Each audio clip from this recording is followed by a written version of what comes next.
Un petit problème dans votre corps, l'illusion, pas apostolicité. La Choco Chouette répond à toutes vos questions 22h56 sur 24 heures ainsi que 9 lunes pleines sur cette lune ascendante. Vous vous interrogez pour savoir comment faire une réclamation sur l'émergence des maîtres de sagesse que vous n'aviez pas imaginé comme ça?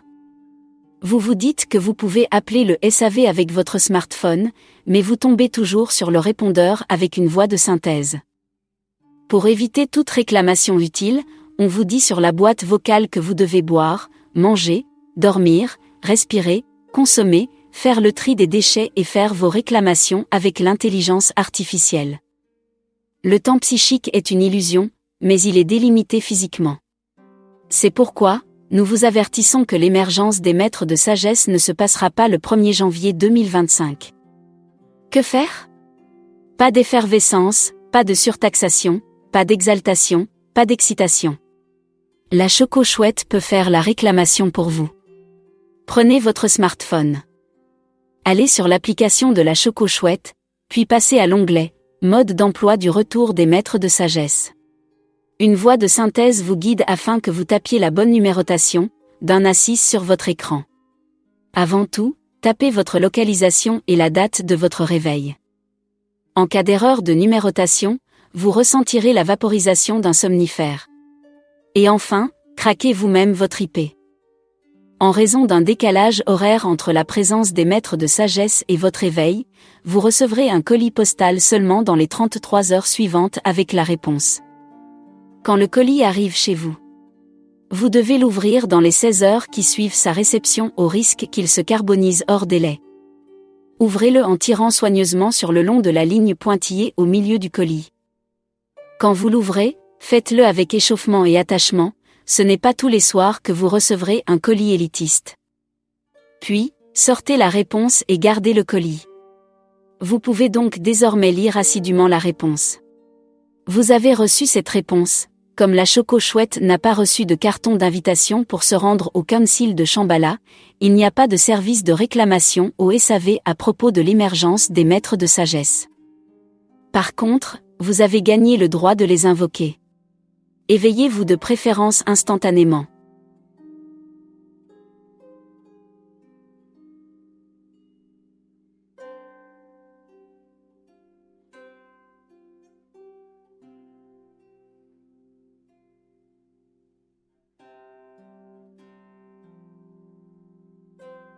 Ouvrez ce qui reste dans la boîte du pli.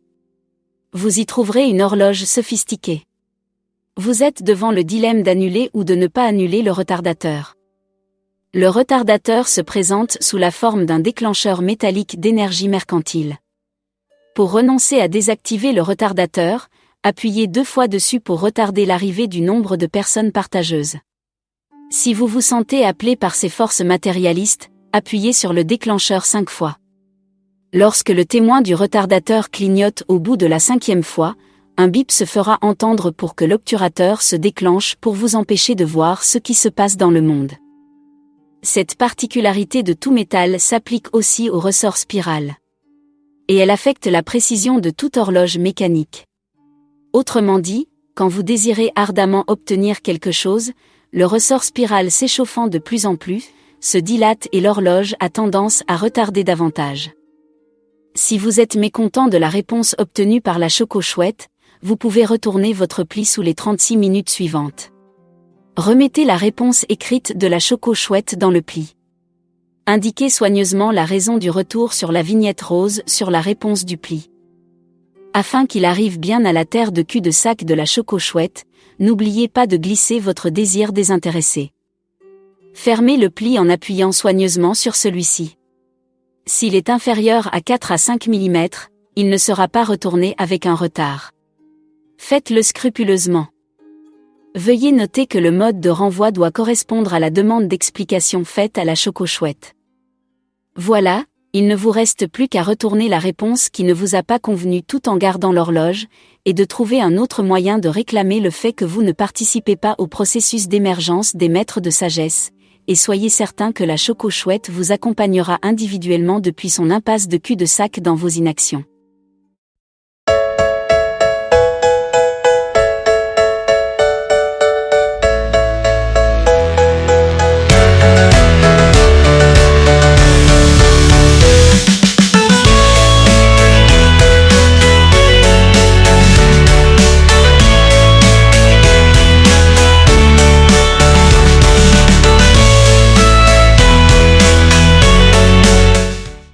Je souhaiterais déterminer un juste prix pour l'acquisition d'un karma affectif positif, car mon hibou se déplume, ce qui le rend moins viril.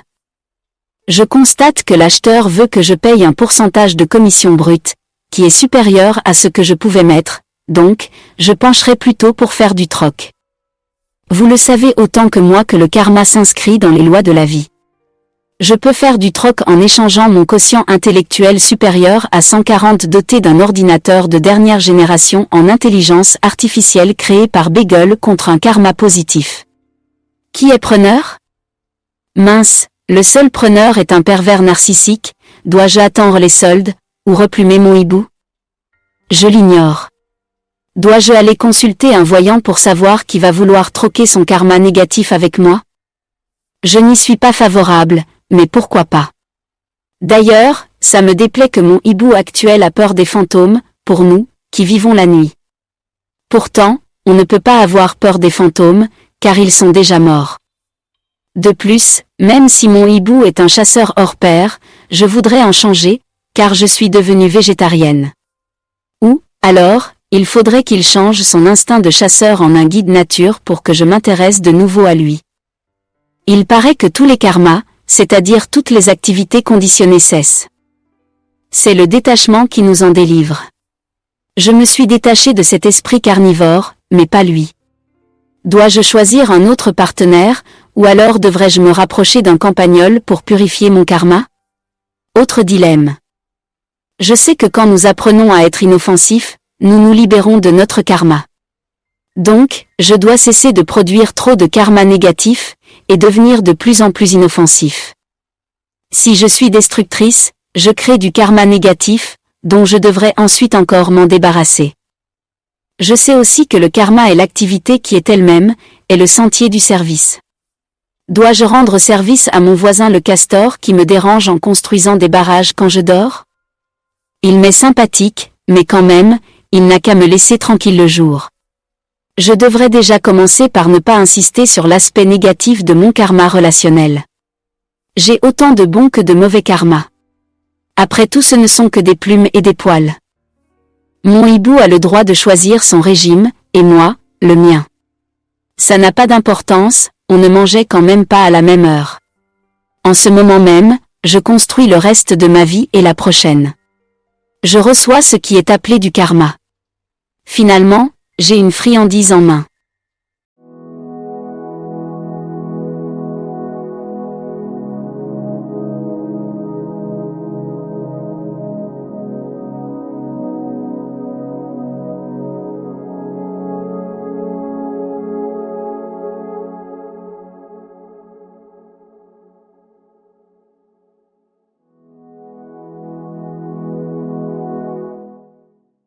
Durant ce nouvel âge, nous allons apprendre l'art de la réalisation du soi qui va nous permettre de développer davantage des qualités telles que le discernement, l'amour et le partage.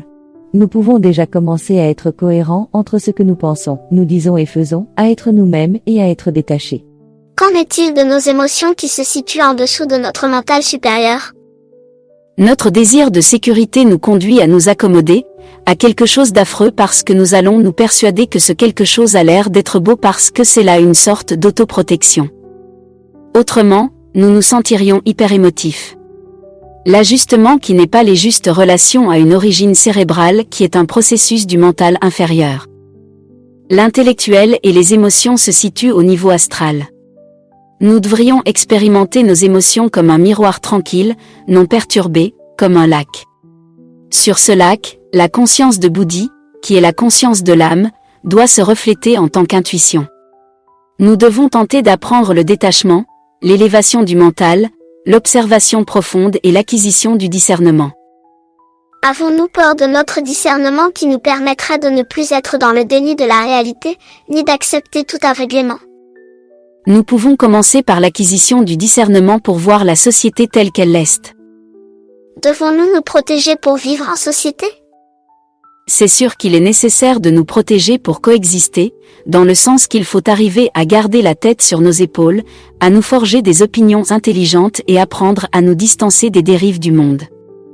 Mais il y a des nuances dans cette protection, car souvent, nous pensons que nous devons ériger des murs autour de nous, pour nous protéger de certaines situations que nous voulons occulter ou pour nous protéger des énergies que nous avons qualifiées comme étant négatives. En réalité, il ne faut pas construire une forteresse autour de nous, mais à l'inverse, il ne nous faut pas non plus être des éponges. Cette autoprojection de nous-mêmes sur nos pensées, nos idées sont fondées sur la satisfaction. Quel est le processus pour acquérir du discernement? Acquérir du discernement n'est pas une question de décider de rejeter ou d'accepter tout ce qui se passe dans le monde, mais c'est une question de devenir conscient qu'en fait nous ne sommes pas libres de nos illusions. Rejeter tel quel tout ce qui se passe dans le monde sans voir qu'en réalité notre cœur et notre mental fonctionnent de façon conditionnée, ne nous permet pas d'être dans le discernement, c'est seulement passer inconsciemment sous la coupe d'une autre forme de conditionnement du monde. Si je parle du discernement, puis-je savoir de quoi il s'agit? Bien sûr que le mot discernement est une chose et, ce qui est une autre réalité. Il s'agirait donc de nous détacher du connu et de nous libérer du limité. Le mot discernement est une pensée, et elle n'est pas la chose. Nous devons aller au-delà pour progresser vers un niveau supérieur, c'est-à-dire aller de la conscience astrale à la conscience mentale, puis de la conscience mentale à la conscience spirituelle. Ça se passe par le détachement? Nous avons déjà entendu parler du lac tranquille, mais nous avons souvent hésité à l'emprunter ayant peur de voir la réalité. Nous devons laisser le discernement s'exprimer en nous de plus en plus, et solliciter sa conscience, en nous identifiant à celle-ci. Et parallèlement, pratiquer de la méditation et mettre en pratique l'observation. Je ne vais sérieusement plus du tout avoir envie de discerner, moi qui ai si peur de voir des enfants mourir de faim et de soif.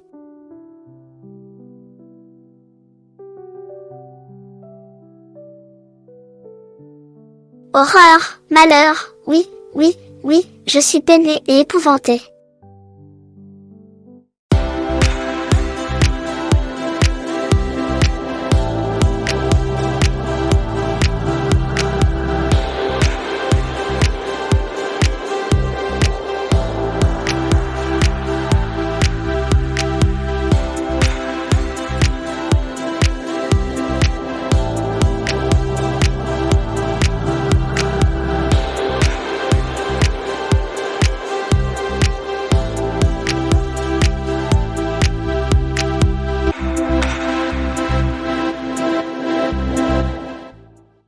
Il y a cette image.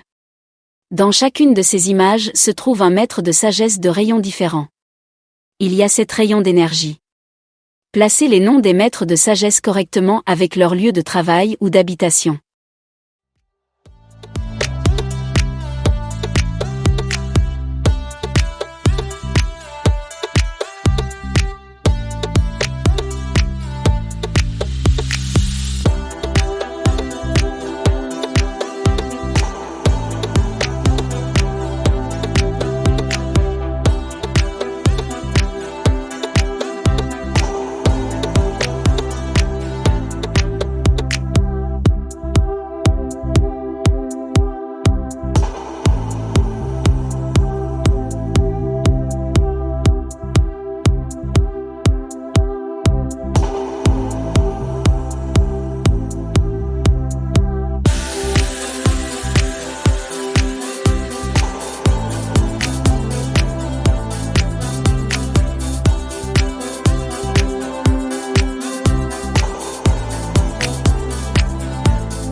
La soirée de la coopération commence à 18h05.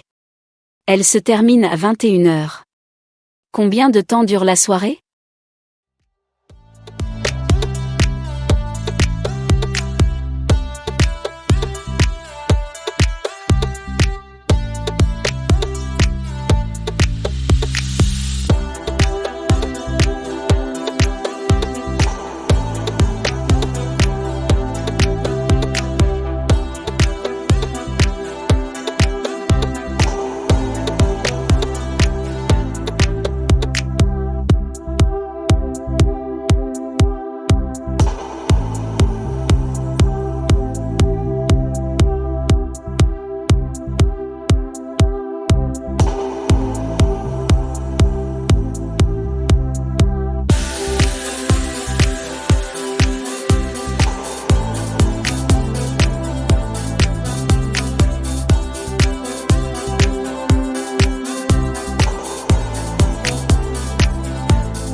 Quelle est la bonne nouvelle et la mauvaise nouvelle?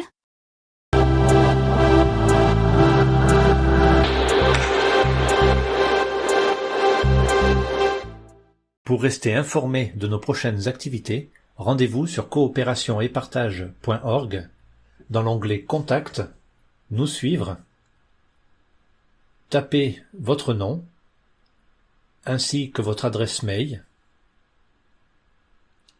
et cliquez sur le bouton Envoyer.